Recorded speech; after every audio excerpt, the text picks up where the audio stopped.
যে যারা elite class হবে, সর্বোচ্চ শ্রেণীর হবে, তারা আসলে কলকাতার এলিট হচ্ছে যে গরু খাবে না। এই জন্য অনেক হোটেলে দেখবেন লেখা আছে নো বিফ। অথচ ঘটনা হচ্ছে যে সারা পৃথিবীর সবাই গরু খায়। তাহলে গ্লোবালি কালচারালি আপনার ডমিনেটেড হওয়ার কোনো রাস্তা নাই। কেন গ্লোবালি কালচারালি আপনি ওই গ্লোবাল কালচারের অন্তর্ভুক্ত যেটা আসলে আব্রাহামিক কালচার। কেন খ্রিস্টানদের কাছেও গরু খাওয়া হালাল, ইহুদিদের কাছেও গরু খাওয়া হালাল, তারাও গরু খায়, আমরাও গরু খাই। এরকম অসংখ্য কালচারাল মিল আছে আব্রাহামিক রিলিজিয়ানের পার্ট হওয়ার কারণে। যেমন হিন্দুরা মুসলমানি করায় না, মুসলমানেরা মুসলমানি করায়। এই বাংলায় আশ্চর্য মনে হতে পারে, কিন্তু আপনি যখন ইউরোপে ঢুকবেন, আমেরিকায় ঢুকবেন, সবাই মুসলমানি করে। কেন সবাই আব্রাহামিক রিলিজিয়ানের ফলোয়ার, ইব্রাহিম আলাইহিসসালামের অনুসারী। যতটুকুই হোক কিছু না কিছু তো আছে। আসমানি কিতাব, আহলে কিতাবের অনুসারী, বিকৃত অবস্থার পরেও কিছু না কিছু আছে। তো আপনি হিন্দু একটা পরিবেশ ঘেরা থাকার পরেও যে গ্লোবাল কালচার ধরে বাঁচতে চাইবেন, সেটার বেশিরভাগই আব্রাহামিক রিলিজিয়নের সাথে গিয়ে মিলবে। ফলত হিন্দুদের কালচারই এমন কালচার যা আসলে পৃথিবীর কেউ ফলো করে না, পৃথিবীর কোথাও নাই। না আসমানি কালচার, না আব্রাহামিক রিলিজিয়নের সাথে যুক্ত, না কোনো লজিকের সাথে মিলে। এবং বর্তমান পৃথিবীতে যারা সবচেয়ে বেশি তাওহিদের নিকটবর্তী, তো 1 নাম্বার তাওহিদপন্থী তো মুসলমানেরা। এটার বিস্তারিত আলোচনারও পরে আসবো। কিন্তু খ্রিস্টান এবং ইহুদিদের মধ্যে 2 নাম্বার তাওহিদপন্থী হচ্ছে ইহুদিরা। আপনি খ্রিস্টানদের যেটা সবচেয়ে বড় গির্জা, যেটা মুসলমানদের মসজিদ ছিল স্পেনের কর্ডোবার জামে মসজিদ, সেখানে দেখবেন শত শত মূর্তি আছে ঈসা আলাইহিসসালাম এবং তার মা মারিয়াম আলাইহিসসালামের। কিন্তু ইহুদিদের কোনো সিনাগগে আপনি কোনো মূর্তি পাবেন না। মানে ইহুদিদের যেটা ইবাদতের জায়গা, আমরা যেমন মসজিদে আসছি, সেরকম ইহুদিদের ইবাদতের জায়গা আছে যেটার নাম সিনাগগ। আমার এই মসজিদে যেমন কোনো মূর্তি নাই, ইহুদির সিনাগগে কোনো মূর্তি নেই। কিন্তু আপনি গির্জায় ঢুকবেন, শত শত ঈসা এবং মারিয়াম আলাইহিসসালামের মূর্তি পাবেন। তাহলে ইহুদিরা বায়বীয় কোনো মূর্তির পূজা করে না। মুসলমানরা যেমন অদৃশ্য একক সত্তার ইবাদত করে, ইহুদিরা অদৃশ্য একক সত্তার ইবাদত করে। তাহলে এই লার্নিং ওরা কোথায় থেকে পেল? ওই যে আব্রাহামিক রিলিজিয়নের ফলোয়ার হওয়ার কারণে ন্যূনতম কিছুটা তাদের মধ্যে আছে। তো এখন অনেকে হয়তো মনে করবেন যে না, তাহলে কি আপনি ইহুদি ধর্মের প্রশংসা করলেন কি না? আল্লাহ তো কোরআন মাজিদে ইহুদিদেরকে অভিশপ্ত বলেছে। ইহুদিরা কেন অভিশপ্ত সেটারও সংক্ষিপ্ত উত্তর দিব, কিন্তু তার আগে আরও 2-1টা মিল দেখেন। মুসলমানেরা হালাল এবং হারাম বাছাই করে। মুসলমানদের চেয়ে হালাল হারাম বাছাই আরও বেশি কঠোর যদি কোনো জাতি থেকে থাকে, তার নাম ইহুদি। ইহুদিদের হালাল ফুডের নাম হচ্ছে কৌশার ফুড। মুসলমানদের চেয়ে কেন স্ট্রিক্ট? ইহুদিরা অনেক কিছু নিজেদের উপর জোরপূর্বক চাপিয়ে নিয়েছে, যে আল্লাহ কোরআনে দেয়নি, কোনো কিতাবে দেয়নি। যেমন ধরেন ইহুদিদের একটা বিধান তারা নিজেদের উপর জোরপূর্বক চাপিয়ে নিয়েছে, দুধ আর গোস্ত একসাথে খাবে না। এরকম আরও অসংখ্য বিধান আছে। তো দেখা যাচ্ছে হালাল এবং হারাম বাছায় ওরা বেশি আরও সূক্ষ্ম করে বাছাই করে জায়গাটাকে আরও ছোট করে ফেলেছে, কিন্তু খুব স্ট্রিক্টলি ফলো করে, খুব কঠোরভাবে ফলো করে, এবং কোনো হীনম্মন্যতা ছাড়া। আপনার মনে হয় যে মুসলমানেরা সবচেয়ে বেশি দাড়ি রাখে, মুসলমানদের সংখ্যা বেশি তাই মনে হয়, কিন্তু পার্সেন্টেজ করেন যে মুসলমান যদি 100 কোটি হয়, তো 100 কোটির কতজন দাড়ি রেখেছে, তারপরে পার্সেন্টেজে ফেলেন যে কত পার্সেন্টেজ মুসলমান দাড়ি রাখে। এখন ইহুদি যদি 10 লক্ষ হয়, তো 10 লক্ষের কয় লক্ষ দাড়ি রাখে, ওইটার পার্সেন্টেজ ফেলেন, ওরা আপনার চেয়ে পার্সেন্টেজে বেশি থাকবে। মাথায় টুপি দেওয়ার পার্সেন্টেজ যদি করেন যে কত পার্সেন্ট মুসলমান মাথায় টুপি দেয় আর কত পার্সেন্ট ইহুদি মাথায় টুপি দেয়, তো ইহুদি পার্সেন্টেজে এগিয়ে থাকবে কত পার্সেন্ট ইহুদি মাথায় টুপি দেয়। তো এগুলো জাস্ট এমনি কিছু মিলের কথা উল্লেখ করলাম। কিন্তু অভিশপ্ত কেন? আর খ্রিস্টানদের মধ্যে এতটা মিল পাওয়া যায় না কেন? ওই যে খ্রিস্টানদেরকে আল্লাহ বলেছে তারা দলিন, পথভ্রষ্ট, রাস্তাই চিনে না, রাস্তায় হারিয়ে ফেলেছে।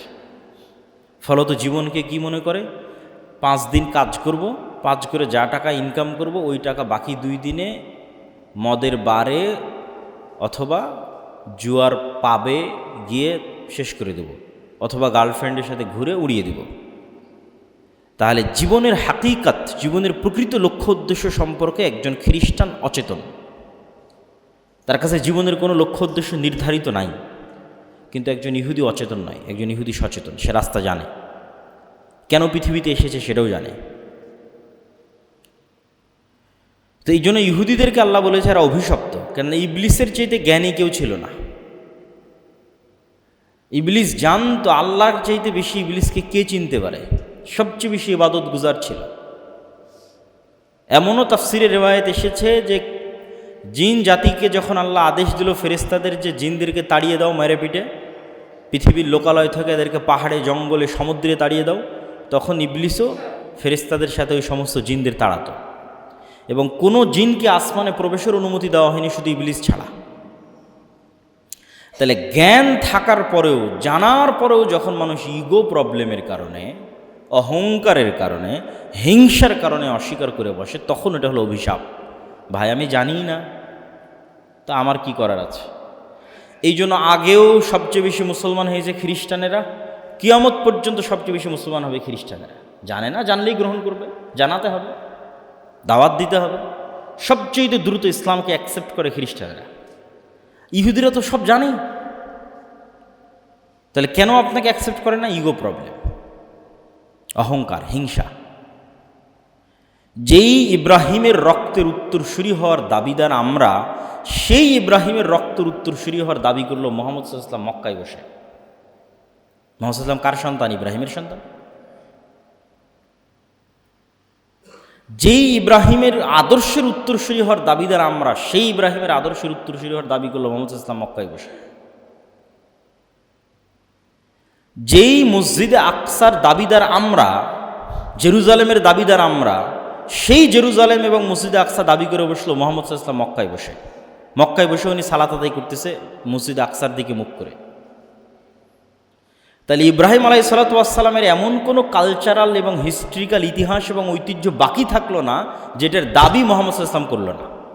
রক্ত আমি ইব্রাহিমের, আদর্শ আমি ইব্রাহিমের, আর ইব্রাহিমের দুই সন্তান যে মসজিদ আবাদ করেছে ওই দুই মসজিদের উত্তরসূরি আমি। তো সবই তো ওদের হাত থেকে চলে গেল। ইব্রাহিম আলাইহিস সালাতু ওয়াস সালামের দুই সন্তান, যা এক সন্তানের উত্তরসূরিরা আবাদ করেছে মসজিদে আকসা, আর এক সন্তানের উত্তরসূরিরা আবাদ করেছে কাবাঘর। তো এই জন্য ইব্রাহিম আলাইহিস সালাতু ওয়াস সালামের আদর্শ সম্পর্কে জানা খুবই জরুরি। ইব্রাহিম আলাইহিস সালাতু ওয়াস সালামের সংক্ষিপ্ত ইতিহাসে তো এই কথার সারমর্ম হচ্ছে ইহুদিরা ইগো, অহংকার এবং হিংসা এবং সুপারিয়রিটি থিওরি, এই কয়েকটা জিনিসের কারণে ইহুদি এবং হিন্দু মুশরিক তাদের বিদ্বেষ সবচেয়ে বেশি মুসলমানদের সাথে।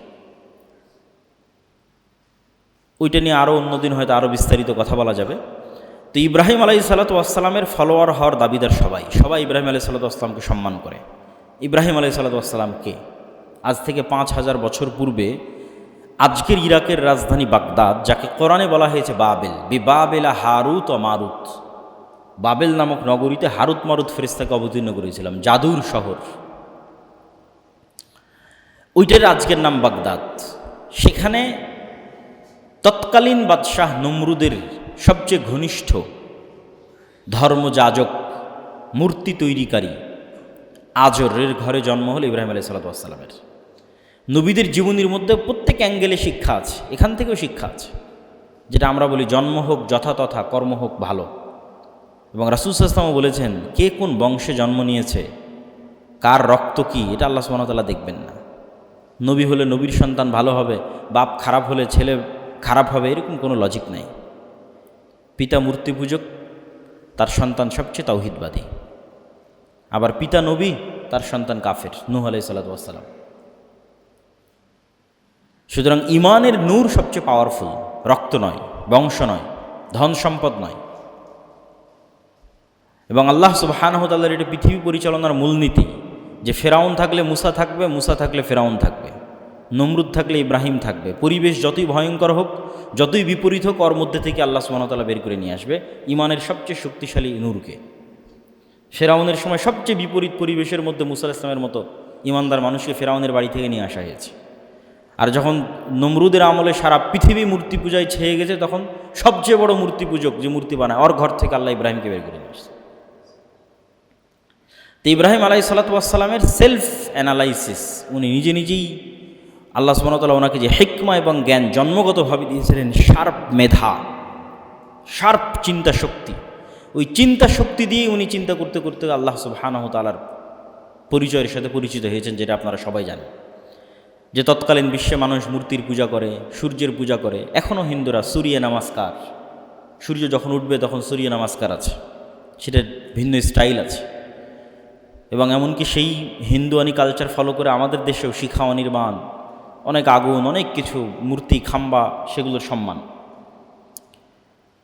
তো ইব্রাহিম আলাইহিসসালাম এগুলো অ্যানালাইসিস করলেন, যে আয়াতগুলো আমি পড়েছি, উনি পার্সোনালি অ্যানালাইসিস করলেন যে এই সূর্য, এই তারকা, এই নক্ষত্র প্রত্যেকটার মধ্যে পরিবর্তন হচ্ছে, পরিবর্ধন হচ্ছে, হারিয়ে যাচ্ছে, ছোট হচ্ছে, বড় হচ্ছে, নিভে যাচ্ছে। এইটা কোনো রবের বৈশিষ্ট্য হতে পারে না, বরং এগুলোর আড়ালে এমন একজন আছেন যিনি এগুলোকে অদৃশ্য থেকে কন্ট্রোল করতেছেন। এবং এই সেলফ অ্যানালাইসিসের মাধ্যমে, হিকমার মাধ্যমে যখন উনি আল্লাহর সাথে পরিচিত হলেন, ওনার ঈমান যখন মজবুত হলো আল্লাহ সুবহানাহু ওয়া তাআলার প্রতি, তখন উনি এই সেম প্রশ্ন মানুষকেও করা শুরু করলেন। তো শুরু করলেন তার নিজের বাবা থেকে, ইয়া আবাতি লিমা তা'বুদ মা লা ইয়াসমা ওয়ালা ইউবসির ওয়ালা ইউগনি আনকা শাইআ, হে আমার পিতা, এমন কিছুর কেমনে ইবাদত করেন যা শুনতে পায় না, যা দেখতে পায় না, এবং আপনার কোনো উপকার করতে পারে না। লজিক্যাল কোশ্চেন, কেন উনি অনেক শার্প মেধা আল্লাহ ওনাকে জন্মগত দিয়েছিল, যে এমন কিছুর কেমনে ইবাদত করি, এমন কবরের সামনে কেমনে মাথা নত করি, এমন খাম্বার সামনে কেমনে যাই, আর এমন মূর্তির সামনে কেমনে দাঁড়াই, শুনে না, দেখে না, কোনো উপকার করতে পারে না, ইললজিক্যাল। তখন ওনার বাবা ক্ষিপ্ত হয়ে গেলেন। মানুষের প্রথম বাধা তার ঘর থেকে আসে, সত্য এবং হক ঘর থেকে বাধাপ্রাপ্ত হয়।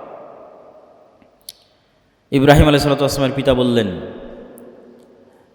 যে তুমি যদি তোমার এই দাওয়াত পরিত্যাগ না করো, ফাইল্লাম তাংতাহি লা আরজুমান্নাক ওয়াহজুরনি মালিয়া, তুমি যদি বিরত না থাকো তাহলে পাথর দিয়ে মারবো তোমাকে, আর আমার এখান থেকে দূরে সরে যাও, সরো এখান থেকে, বের হয়ে যাও আমার ঘর থেকে। তখন ইব্রাহিম আলাইহিসসালাম বলছেন, আস্তাগফিরুলাকা রব্বি, আমার প্রতিপালকের কাছে আমি আপনার জন্য দোয়া করব।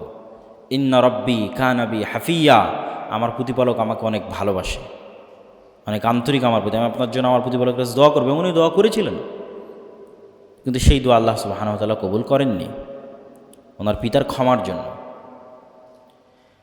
তারপরে যখন পিতার কাছে দাওয়াত পৌঁছে দিয়ে কোনো লাভ হলো না, হকপন্থী মানুষটা স্ট্রেট ফরওয়ার্ড হয়, যেটা সত্য বুঝে সেটা প্রচার করতে চায়। এবার উনি দেশের জনগণ, আশেপাশের সমাজের মানুষের কাছে এই দাওয়াত নিয়ে গেলেন। আশেপাশের সমাজের মানুষের কাছে যখন এই দাওয়াত নিয়ে গেলেন, সেটারও কৌশল অবলম্বন করলেন, ফিলোসফি, লজিক, দর্শন, প্রশ্ন। মানুষ সবাই যাবে মেলাতে, ফেস্টিভ্যাল, জাতীয় উৎসব, সবাই গেছে। ইব্রাহিম আলাইহিসসালাম অসুস্থতার অজুহাতে যাননি। তিনি সেই সুযোগে সকল মূর্তিগুলো ভেঙে দিয়ে একটা বড় কুড়াল বড় মূর্তির ঘাড়ে রেখে দিয়েছেন। মান ফাআলা হাযা বিআলিহাতিনা, কে করলো এই কাজ আমাদের ইলাহগুলোর সাথে? তখন মানুষ বলতে লাগলো যে একজন যুবক আছে, এ তো মূর্তি বিরোধী কথা বলে, তার নাম ইব্রাহিম, এ আজকে মেলায় যায়নি। তাকে ধরে নিয়ে আসা হলো। আনতা ফাআলতা হাযা বিআলিহাতিনা ইয়া ইব্রাহিম, ইব্রাহিম তুমি কি আমাদের প্রভুদের সাথে এই কাজ তুমি করেছো? বাল ফাআলাহু হাযা কাবীরুহুম ফাসআলুহুম ইন কানু ইয়ানতিকুন, আরে দেখতে পাচ্ছ না সবচেয়ে বড় মূর্তির ঘাড়ে যে কুড়াল রাখা আছে, ওই বড় মূর্তি এদেরকে ভেঙেছে। হয় ওই বড় মূর্তিকে জিজ্ঞেস করো, নাহলে যেগুলো ভেঙে পড়ে আছে এদের জিজ্ঞেস করো, আহত হয়ে আছে যেগুলো এদের জিজ্ঞেস করো যে কে ভেঙেছে। তখন ওরাই পাল্টা বলতেছে, এটা কিন্তু দাওয়াত দেওয়ার জন্য এই ঘটনা ঘটানো। ওরাই তখন পাল্টা বলছে, আরে এরা তো কথা বলতে পারে না, তুমি তো জানো ইব্রাহিম, তুমি তো জানো এরা কথা বলতে পারে না। এবার ইব্রাহিম আলাইহিস সালাম বলছে, কাইফা তা'বুদুন, তোমরা এমন সত্তার কেমনে ইবাদত করো, মা লা ইয়ানফাউকুম ওয়া লা ইয়াদুররুকুম, যা তোমাদের কোনো ক্ষতিও করতে পারে না, কোনো উপকারও করতে পারে না, কথাও বলতে পারে না। ইললজিক্যাল। কেউ এসে ভেঙে দিয়ে চলে গেল, নিজেকে বাঁচাতে পারল না, তার কেমনে ইবাদত হয়? তখন মানুষজন ইব্রাহিম আলাইহিসসালামকে এবার নিয়ে চলে গেলেন একদম রাজ দরবারে। প্রথমে বাবা, তারপরে সমাজ, এবার সরাসরি বাদশাহ। কেন ওনার দাওয়াতের উত্তর কারো কাছে নাই। এবার বাদশার সাথে তর্ক বিতর্ক। বাদশাহ বলছে, কার ইবাদত করো তুমি? তো বলে, আমি এক আল্লাহর ইবাদত করি। বলে, কি আছে সে এক আল্লাহর? বলে, ইন্না রাব্বি ইউহয়ি ওয়া ইউমীত, আমার আল্লাহ মৃতকে জীবিত করতে পারে, জীবিতকে মৃত করতে পারে। তো নবী বলছে, আনা উহয়ি ওয়া উমীত, এটা আবার কোন বড় কথা হলো? আমিও মৃতকে জীবিত করতে পারি, জীবিতকে মৃত করতে পারি। ফাঁসির আসামিকে মুক্তি দিয়ে দিলাম, সাধারণ নিরপরাধ মানুষকে হত্যা করে দিলাম, এবং চোখের সামনে ঘটালো এই ঘটনা। তা আমি তোমার আল্লাহর আমার মধ্যে তাহলে পার্থক্য কী? তখন ইব্রাহিম আলাইহিস সালাম বললেন, আল্লাহ সুবহানাহু, তুমি যদি সক্ষম হও তাহলে তুমি যেই সূর্য প্রত্যেক দিন পূর্ব দিক থেকে উঠতেছে, ফাতি বিহা মিনাল মাগরিব, যদি তুমি নিজেকে রবই দাবি করো তাহলে এই সূর্যকে আজকে তুমি পশ্চিম দিক থেকে উঠাও। এবং এই চ্যালেঞ্জ কিন্তু এখন অব্যাহত। কেন এই চ্যালেঞ্জ এখন অব্যাহত? কেন এখন সায়েন্স এবং টেকনোলজি সর্বোচ্চ স্তরে আছে। তো কেউ যদি সবচেয়ে বড় সায়েন্টিস্ট হয়, সে আসমানের নিজামকে হ্যাক করুক, যে নিজামের মধ্যে দিয়ে সূর্য উঠছে এবং ডুবছে, চন্দ্র উঠছে এবং ডুবছে। ইব্রাহিম আলাইহিস সালাম তো এই চ্যালেঞ্জ দিয়েছিলেন যে তুমি এটা করো। এখন যেমন আমাদের মোবাইল কম্পিউটার সবই হ্যাক করা যায়, আসমানি সিস্টেমকে কেউ হ্যাক করুক এবং সেই সিস্টেমের মধ্যে নিজে থেকে পরিবর্তন নিয়ে আসুক। মানুষের সভ্যতা যত উন্নতি হোক না কেন, এই চ্যালেঞ্জ চলমান যে আসমানের সিস্টেমকে হ্যাক করতে হবে। কে হ্যাক করতে পারো আসো, এবং সেখানে নিজের সিস্টেম চালাতে পারো। ফাবুহিতাল্লাযী কাফার। এবার যখন বাদশাহ ইব্রাহিম আলাইহিস সালামের যুক্তির সামনে পরাজিত হয়ে গেল, মানুষ যখন যুক্তিতে পারে না, তখন জুলম এবং অত্যাচার নেমে আসে।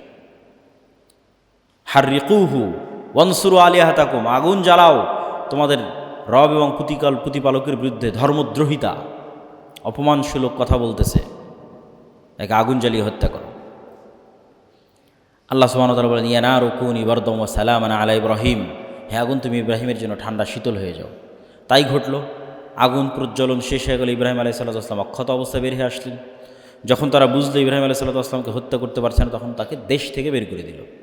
প্রায় সব নবী নিজ এলাকা থেকে বিতাড়িত হয়েছে, নিজ সমাজ থেকে বিতাড়িত হয়েছে, নিজ দেশ থেকে বিতাড়িত হয়েছে। আমরা যদি বিতাড়িত না হয়ে থাকি, তাহলে আমাদের দাওয়াতের মধ্যে কম্প্রোমাইজ আছে। দাওয়াত যে খুব শক্তভাবে হুবহু শতভাগ তাওহীদপন্থীর উপর দাওয়াত দিবে, তার মধ্যে এই জুলুম, এই বিপদগুলো নেমে আসবে।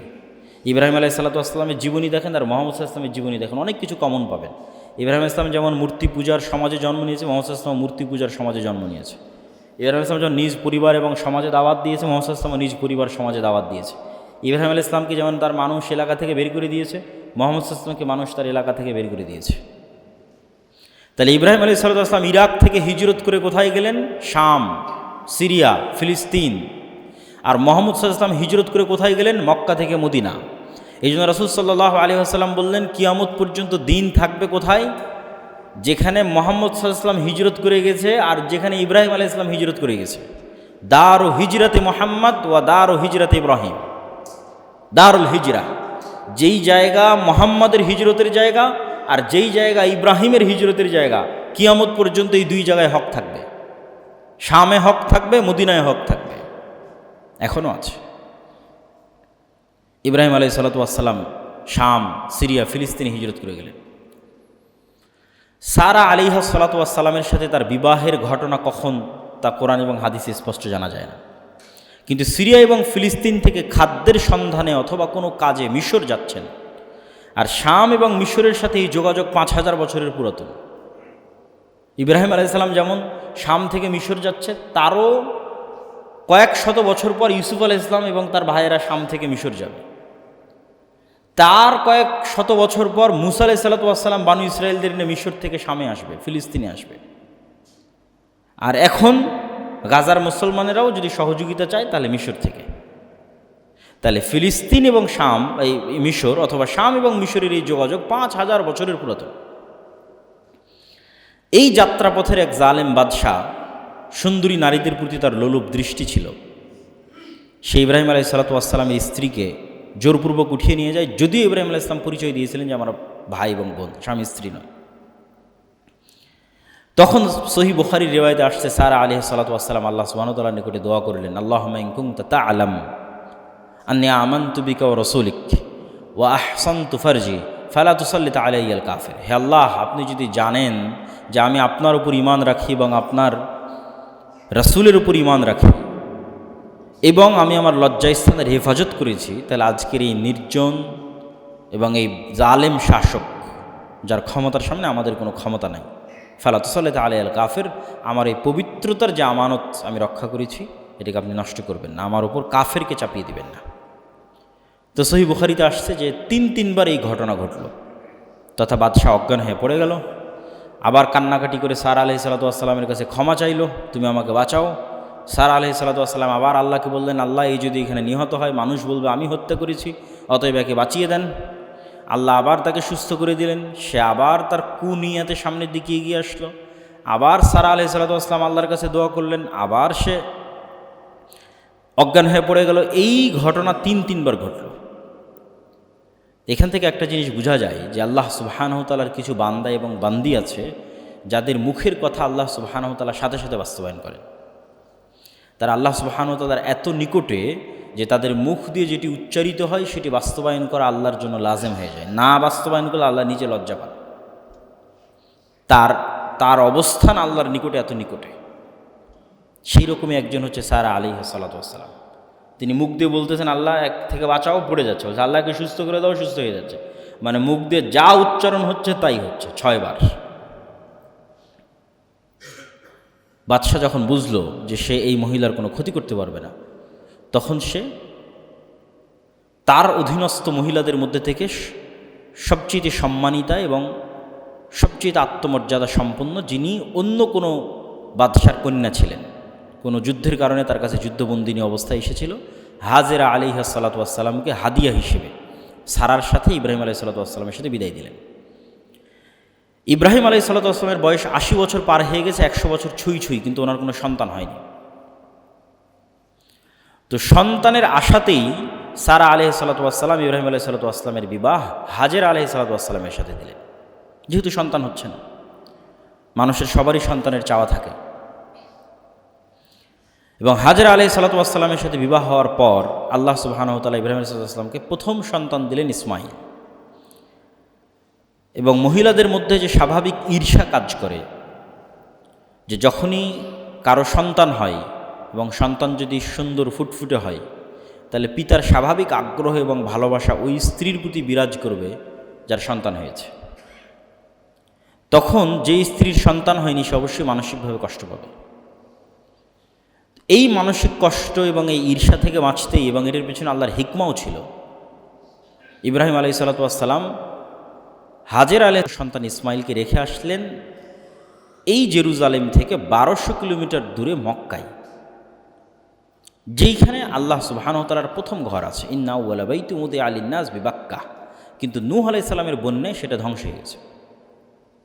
এখন ওখানে ঘরের কোনো চিহ্ন নাই। আদম আলাইহিস সালাতু ওয়াস সালাম যেখানে এবং হাওয়া আলাইহিস সালাতু ওয়াস সালাম যেখানে অবতীর্ণ হয়েছেন, বা যেখানে প্রথম মানুষ ঘর আবাদ করেছে, যেখানে প্রথম মানুষ ইবাদত করেছে, ফেরেশতারা যেখানে প্রথম ঘর তৈরি করেছে, সেটাই মক্কা। সেই প্রথম ঘরই কাবা। কিন্তু নূহ আলাইহিস সালামের বন্যায় সেটা মিটে গেছে। তো ইব্রাহিম আলাইহিস সালাতু ওয়াস সালাম কোরআনের মধ্যে বলছে, আল্লাহ সুবহানাহু ওয়া তাআলা এই সময়কার বর্ণনা, রব্বি ইন্নী আসকানতু মিন যুররিয়্যাতি বিওয়াদিন গায়রা যি যারইন ইনদা বাইতিকাল মুহাররাম। আল্লাহ, এমন এক জায়গায় আমার পরিবার পরিজনকে রেখে যাচ্ছি, গায়রা যি যারইন, যেখানে একটা ঘাসও উৎপাদন হয় না। মানুষ তো বহু দূরের কথা, পশু পাখি প্রাণী তো বহু দূরের কথা, ঘাসও নাই। গায়রা যি যারইন, একটা ঘাসও নাই যেখানে। রব্বানা লিউকিমুস সালাহ, আল্লাহ এদেরকে এখানে রেখে যাচ্ছে এই জন্য যেন এরা সালাত কায়েম করতে পারে। দোয়ার ধারাবাহিক, যেভাবে উনি বলেছেন ওইভাবে আমি বলতেছি, যেভাবে কোরআনে আছে সেভাবে বলতেছি, একদম ধারাবাহিক। যে আল্লাহ নির্জন মরুভূমিতে আমার পরিবার পরিজনকে রেখে যাচ্ছি, যেখানে একটা ঘাসও উৎপাদন হয় না। কেন রেখে যাচ্ছি? লিউকিমুস সালাহ, যেন এরা এই নগরীতে সালাত প্রতিষ্ঠা করতে পারে। হে আল্লাহ, আপনি মানুষের অন্তরকে ঘুরিয়ে দেন এই শহরের দিকে। পরের বাক্য, মানুষের অন্তরকে এই শহরের দিকে ঘুরিয়ে দেন। অরযুকহুম, আর হে আল্লাহ এই শহরে এদের রিজিকের ব্যবস্থা করে দেন। এই দোয়া ইব্রাহিম আলাইহিস সালাম করছেন কখন? যখন তিনি তার স্ত্রীকে রেখে পাহাড়ের আড়াল হয়েছেন তখন। আর যখন রেখে যাচ্ছেন তখন সহিহ বুখারীর রিওয়ায়াতে আছে যে হাজেরা আলাইহিস সালাতু ওয়াস সালাম বারবার জিজ্ঞেস করছেন, আইনা তাযহাব আনতা ইব্রাহিম, স্বামীর নাম ধরেই বলছেন, ইব্রাহিম আপনি কোথায় চলে যাচ্ছেন? এবং এমন জায়গায় রেখে যাচ্ছেন যেখানে সেই কিছুই নাই, লা ইনস ওয়ালা সেই, কোনো মানুষ নাই আর কিছুই নাই, মানুষও নাই, পশু পাখি গাছপালা কিছু নেই। তো ইব্রাহিম আলাইহিস সালাতু ওয়াস সালাম কোনো উত্তর দিচ্ছেন না। তিনবার এই প্রশ্ন করার পর হাজেরা আলাইহিস সালাতু ওয়াস সালাম বলেন, আল্লাহ আমারাক, আল্লাহ কি আপনাকে আদেশ দিয়েছে আমাদের এখানে রেখে যাওয়ার জন্য? ইব্রাহিম ইসলাম বললেন নাম ফালাই ইউদাইয়া আনাল্লাহ। যখন ইব্রাহিম ইসলাম বললেন হ্যাঁ, তখন হাজেরা উত্তরে বলছেন, যদি আল্লাহর আদেশ হয় তাহলে আমাদেরকে আল্লাহ ধ্বংস করবেন না। কি পরিমাণ তাওয়াক্কুল, আল্লাহর উপর ভরসা হলে, আল্লাহর উপর ঈমান হলে এই ধরনের পরিস্থিতিতে এই ধরনের উত্তর দেওয়া যায়। এবং তারপরের ঘটনা তো আপনাদের জানাই আছে, যতটুকুই খাবার ছিল সেটা যখন শেষ হয়ে গেল এবং পানির অভাবে, নির্জন মরুভূমিতে পানিরও ব্যবস্থা নেই, একটা মানুষকে, একটা পরিবারকে এমন জায়গায় রেখে যাওয়া হচ্ছে যেখানে পানিরও ব্যবস্থা নেই, এটা কল্পনাও করা যায় না, চিন্তাও করা যায় না। তো যখন উনি পানির সন্ধানে সাফা এবং মারোয়া দুই পাহাড়ের মধ্যে দৌড়াতে লাগলেন যে আশেপাশে কোনো মানুষ আছে কিনা, কারো কাছে সাহায্য চাওয়া যায় কিনা, পাওয়া যায় কিনা। তো এই সাফা এবং মারওয়া পাহাড়ে দৌড়ানোর কথা আল্লাহ কোরআনে বলছেন, ইন্না সাফা ওয়াল মারওয়াতা মিন শাআইরিল্লাহ। এই সাফা আর এই মারওয়া পাহাড়ে আজকে একজন সাধারণ মহিলা তার নিজ প্রয়োজনে দৌড়াচ্ছে, কিন্তু তাদের তাওয়াক্কুল এবং ঈমান আল্লাহর উপর এত বেশি যে একজন সাধারণ মহিলার নিজ প্রয়োজনে এই সাধারণ দৌড়ানোকে আল্লাহ কিয়ামত পর্যন্ত ইবাদত বানিয়ে দিলেন, যে পৃথিবীর সর্বশ্রেষ্ঠ মানুষও ইবাদতের উদ্দেশ্যে এখানে দৌড়াবে। ইন্না সাফা ওয়াল মারওয়াতা মিন শাআইরিল্লাহ, সাফার মারওয়াকে আল্লাহ কিয়ামত পর্যন্ত নিদর্শন বানিয়ে দিলেন। তাদের তাওয়াক্কুল আলাল্লাহের যে কবুলিয়ত, যে পাওয়ার, যে ক্ষমতা। তারপরে জিব্রাইল আলাইহিস সালাতু ওয়াস সালামের পা অথবা পাখার আঘাতে সেখানে জমজমের কুয়ার তৈরি হলো, এবং এটাও একটি নিদর্শন আল্লাহ সুবহানাহু ওয়া তাআলার, যে মরুভূমির মধ্যে থেকে পানির বের হয়ে আসা যেমন নিদর্শন, এবং সেই পানি শেষ না হওয়া তেমন নিদর্শন। এবং বড় থেকে বড় মেশিন লাগিয়ে এই পানি উঠিয়ে শেষ করার চেষ্টা করা হয়েছে, হয়নি, আজও হয়নি। হাজার হাজার বছর থেকে মানুষ খাচ্ছে, মুহাম্মদ সাল্লাল্লাহু আলাইহি ওয়াসাল্লাম থেকে নয়। এই যে বললাম না যে ইহুদি এবং খ্রিস্টানরা জানে না, হাজার হাজার ইহুদি জানে না যে কাবাঘর কে তৈরি করেছে, এই জমজম কার, এগুলো যে ইব্রাহিম আলাইহিস সালাতু ওয়াস সালামের হিস্ট্রি, এটা তারা জানে না। আপনি যে কোনো ইহুদিকে জিজ্ঞেস করুন কে কাবা তৈরি করবে, মুহাম্মদ সাল্লাল্লাহু আলাইহি ওয়াসাল্লাম তৈরি করেছে। কাবা তো মুহাম্মদ সাল্লাল্লাহু আলাইহি ওয়াসাল্লাম তৈরি করেনি, কাবা তো মুহাম্মদ সাল্লাল্লাহু আলাইহি ওয়াসাল্লামের হিস্ট্রি নয়। হজ কার জন্য, মুহাম্মদ সাল্লাল্লাহু আলাইহি ওয়াসাল্লামের ইতিহাস না, হজ তো ইব্রাহিম ইসলামের ইতিহাস। কুরবানি কার, কুরবানি ইব্রাহিম ইসলামের ইতিহাস। তথা আমরা এই মাসে যা বাস্তবায়ন করতে যাচ্ছি এগুলো একটাও স্টার্টিং মুহাম্মদ সাল্লাল্লাহু আলাইহি ওয়াসাল্লাম নয়, এগুলো সবগুলোর স্টার্টিং ইব্রাহিম আলাইহিস সালাতু ওয়াস সালাম। সেটা হজ হোক, সেটা কুরবানি হোক, যেটাই হোক। এবার ইব্রাহিম আলাইহিস সালাতু ওয়াস সালাম ফিরে গেলেন সন্তান সন্ততিকে রেখে জেরুজালেম, শাম, সিরিয়া, ফিলিস্তিন। এবং আল্লাহ সুবহানাহু ওয়া তাআলা তাকে স্বপ্নে দেখালেন যে তিনি তার সন্তানকে কুরবানি করতেছেন। এটা পরীক্ষা।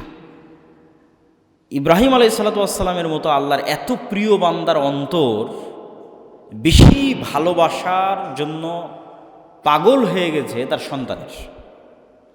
তা এখন সন্তান এবং যেই স্ত্রীকে উনি বেশি ভালোবাসতেন, যেই সন্তানকে বেশি ভালোবাসতেন, দূরে রেখে আসো। তো দূরে রেখে আসার পরেও হয়তো ইব্রাহিম আলাইহিস সালামের অন্তর থেকে সেই ভালোবাসাটা কমতেছে না।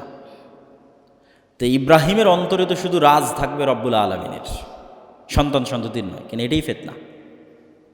তাহলে তো আপনি জীবন দিতে পারবেন না, স্যাক্রিফাইস করতে পারবেন না, আপনি জিহাদে যেতে পারবেন না যদি আপনার সন্তানের প্রতি বেশি ভালোবাসা থাকে আল্লাহর চাইতে। যদি আপনি স্ত্রীর প্রতি আল্লাহর চাইতে, টাকার প্রতি আল্লাহ আপনি জীবন দেওয়ার জন্য যেতে পারবেন না, মুনাফিক হয়ে যাবেন। তাহলে প্রকৃত হানিফ, প্রকৃত কানেত, যেটা দিয়ে শুরু করেছিলাম, ওই পরীক্ষায় তো পাশ করতে হবে। তাহলে অন্তরে সর্বোচ্চ ভালোবাসা থাকতে হবে রব্বুল আলামিনের, সন্তানের নয়, স্ত্রীর নয়। এবার আল্লাহ সুবহানাহু ওয়া তাআলা আদেশ দিলেন, যাও যে সন্তানকে ভালোবাসো এই সন্তানকেই জবাই করো। ভালোবাসার পরীক্ষা। ইব্রাহিম আলাইহিস সালাতু ওয়াস সালাম জেরুজালেম থেকে আবার আসলেন মক্কায়। ইয়া আবাতি ইন্নী আরা ফিল মানাম, ইয়া বুনাইয়া ইন্নী আরা ফিল মানামি আন্নী আযবাহুকা। হে আমার বৎস, হে আমার সন্তান, আমি দেখতেছি আমি স্বপ্নে তোমাকে জবাই করতেছি। ফাংজুর মা দা তারা, তুমি বলো তোমার মতামত কি। ইয়া আবাতি ফাআল মা তুমার সাতাজিদুনি ইনশাআল্লাহ মিনাস সাবিরিন, হে আমার পিতা, আল্লাহ আপনাকে যে আদেশ দিয়েছে আপনি করেন, আপনি আমাকে ধৈর্যশীলদের অন্তর্ভুক্ত পাবেন। ফালাম্মা আসলামা ওয়া তাল্লাহু লিল জাবিন ওয়া নাদাইনাহু আইয়া ইব্রাহিম, দুইজনই যখন ইসলাম গ্রহণ করলো, শাব্দিক অনুবাদ করলাম কোরআনের আয়াতে, ফালাম্মা আসলামা, দুইজনই যখন ইসলাম গ্রহণ করলো, ইসলাম নামটা এখান থেকে এসেছে। কি ইসলাম গ্রহণ করলো দুইজন? তথা পিতা তার সন্তানের প্রতি ভালোবাসাকে কুরবানি দিয়ে দিল, কেননা এটা আল্লাহর আদেশ। সন্তান নিজের জীবন কুরবানি দিয়ে দিল, কেননা এটা আল্লাহর আদেশ। আল্লাহর আদেশের সামনে এই লেভেলের আত্মসমর্পণকে ইসলাম বলা হয়।